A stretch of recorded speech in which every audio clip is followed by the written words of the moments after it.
Hey there folks, what I decided to do today is I'm going to compare my 4 highest performance 9mm striker fire 9s that they are. 2 with dots, 2 with irons, to just kind of know where they are and if I can do some high performance today with them and how they compare.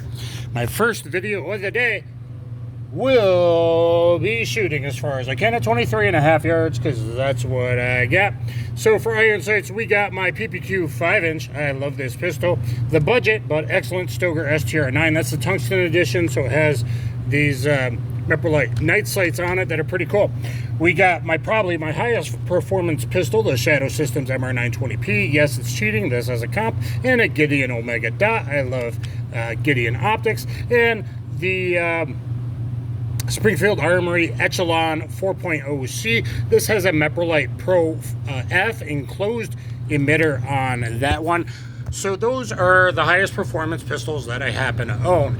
Now what we're going to do is I'm going to do scissor jacks between each one and go on an active bad guy down there. What makes this different than what most people? I'm going to jack my heart rate up. I'm completely cold, so my shots might be all over the place. So this is like a hard test to do in case you had to do this, especially you church security guys out there and that kind of thing. Or in a mall. Okay, so I'm going to do some scissor jacks. I'm going to jack my heart rate up. I'm going to draw. I'm going to shoot 5 from each of these and hopefully get at least 3 halfway, somewhat significant hits on each, or at least changing behavior of the bad guy. And with the red dots, I don't know what might the 0 be, and I'm cold, so it's going to be very difficult. So let's get going. First up, let's start with the Springfield Armory. And notice that's a bladed target, like realism there. So it's like half the width of everyone shooting low left on steel that wouldn't be hits on an actual real target. So this is kind of my dick and drill. I did a realistic dick and drill video years ago. Hopefully my long range shooting has gotten a bit better since then, knowing the importance of it, that it might happen. So just keep that in mind. Things in reality might be very, very difficult, especially cold and boom, sudden adrenaline shot. Okay, because there's metal grates under me and the camera stand is going to fall, I'm going to have to do my scissor jacks a foot back on the rubber mats. I'm going to do, let's do 12. Let's do 12 scissor jacks. Run up here, hit my start button, 1.5 delay. Let's get the draw. And from the timer, hoping to do 5 shots in 9 seconds. Yes, I know YouTubers went 8 times, warmed up, and try to look cool, hitting steel, low left. No, I'm going to show you how difficult this really could be. And if you're not training long range, how difficult it might really be. All right, here we go.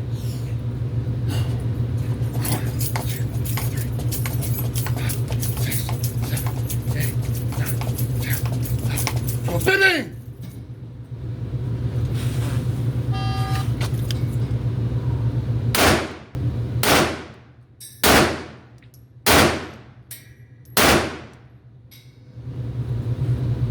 And here's some harsh reality. Time-wise, it was 2.57 the first shot from the timer. That's about right. I was at about 1.25 splits.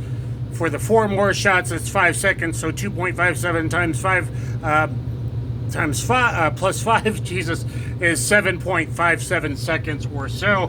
Goal's about under 9 seconds. So 3 decently good hits. This one would go at the back of that tricep into his upper thoracic cavity.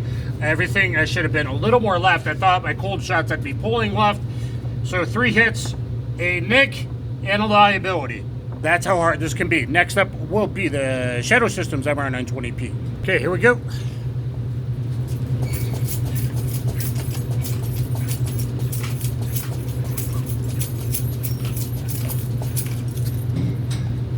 Bang, bang.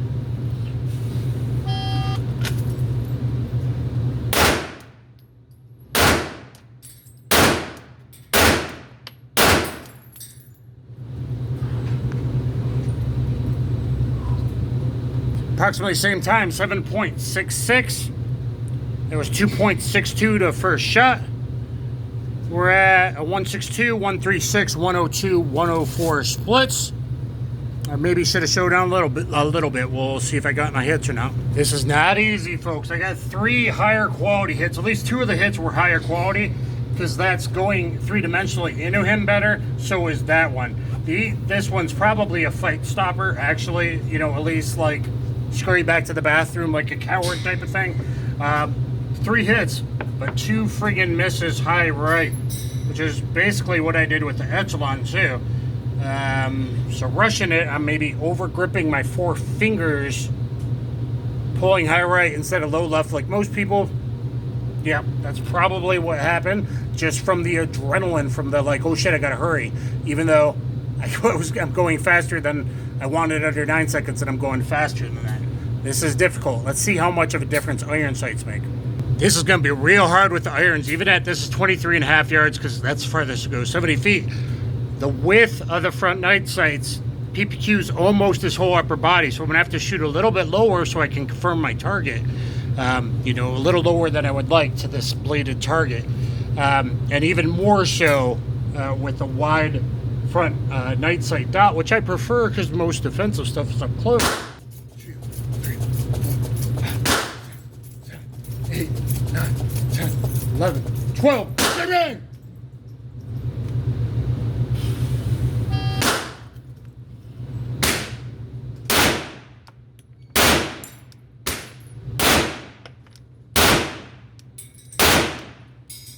Okay, with that, at 7.82 seconds, I got 5 hits. 1, 2, this one probably near his spine. Here, into his lungs, pretty good. Maybe the heart at 3-dimensional. 1 low, or 2 low. So as I said, I had to aim low. It takes in too much space up at the front sight here. I had to aim lower, they were lower. That's something you only know if you get out there and you train and you try hard things. You do different drills, do my drill of the month, do my 25-round realistic CCW test, do my advanced 25-round CCW skills test, which you can do that, and all the drills that I do and things like that. Let's try now with the Stoeger STR9. This is going to be near impossible with this front as the dot is. It's going to be real hard to confirm through the trigger press to send them where I need to go. Here we go. 1, 2, 3, 4, 5, 6, 7, 8, 9, 10, 11, 12. Bang, bang!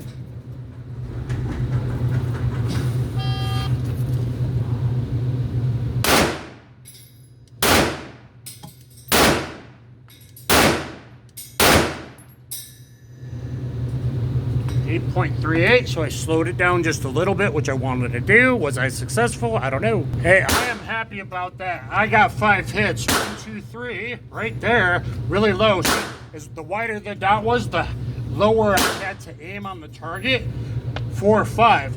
Anatomically, you know, I don't like low stuff, but I'm trying to stop the active, and if that's what you need to do to stop the active crap bag, that's what you need to do. At least this one would probably be in a spine 1, 2, 3, and those are pretty good into maybe the bottom of the lungs, or these two. So not bad. So I actually got 5 hits with the iron sights, both of them, and I only got 3 hits with the red dots. Now I did the red dots first because I thought it would be easier, and I probably got better in the drill as I wasn't cold. So those cold shots are the one that matters. Skills on demand. Please try and do this. This one might be important. I mean, civilians, yes, most stuff is probably 2 to 7 yards, okay? 10, 12, 15, 17, 22, 25. It could happen. 42 yards in a mall. They happen. 70, like 67 yards rescuing a cop in Texas. Cold Python. These happen. 104 yards at some kind of military base being attacked. These things do happen, so train to get better. Skills on demand. This is probably the best way to do this. It's cold. I do scissor jacks, or do jumping jacks. If you're more fit than me, do 25 of them. I don't care. I just pick 12 randomly. So skills on demand. Can you stop the bad guy? Can you try to save everybody? These are liabilities. That's not awesome. So know your backstop and your foreground. You might have to, you can't rush. You got to have good trigger control in case someone runs into your foreground, okay? And maybe bracing against a pillar or, you know, a car hood or something might be more beneficial. But anyway, let me know what you guys think down below. And I'm going to see how else I can compare what I think are my 4 highest performance pistols today. As we got Turkey versus Germany, we got America, and we got Croatia, technically. Okay, so anyway, guys, I'll catch you on the next one.